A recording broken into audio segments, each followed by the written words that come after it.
Here now is Russ Vought, former OMB Director. He is also president of the Center for Renewing America. Russ, you know, it's extraordinary when you hear claims from the administration spokesman saying that that inflation is decelerating. Everybody knows it's increasing, or at the very least, leveling out at an unacceptable level, which is much higher than what people are paid for, than the increase in wages. It's more than just supply chains. It's about monetizing the debt. It's about spending money you don't have, and therefore the Federal Reserve has to come in and buy up 60% of all the debt issued by the Treasury, and they print all this money to do that, and that's what's causing inflation. No?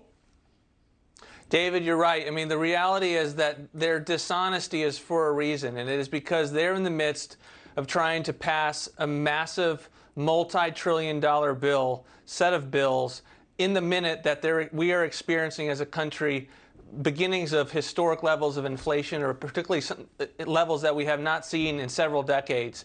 Social Security had to give, a very dramatic cost of living adjustment to seniors because of what we're seeing in real time. That's a real shock to their fixed income that they're experiencing as a result of this. And I don't think it's going to get any better, because there's a lot of things that's going to cause inflation to linger over the next several months and into the next year. For instance, the Dallas Federal Reserve says that there's an 18-month lag for the cost of housing that we experience in real time to work itself into the rental portion of the CPI that occurs as a third of the index, and that's not going to be until next year. Similarly, December is when we have health insurance rates that take effect. We're going to see a massive increase there. So this is not going away. It's not transitory. And the Democrats are not really fooling themselves. They're intent about this, but it's because they're trying to pass this massive spending bill on Capitol Hill. Well, Russ, I would disagree with you on one point. I think they are fooling themselves. A lot of the younger members in particular, who haven't been properly educated in college because their professors were all Marxists who didn't have a clue about how an economy works, claim that you can just print money willy-nilly and there will be no effect, that deficit spending is not a bad thing. It's a fine thing because you can print billions and billions and trillions of dollars without any effect. Here's just one of those congresspersons. Play tape. Can we keep printing money and say, well, 3.5 trillion, why not 4 trillion? Because you can probably find uses for that money as well. So, yes, we can. Yes, we can. I mean, I think these people really believe this. Now, history tells you it just doesn't work, that's why you have inflation, because you print too much money. But these people haven't been properly educated.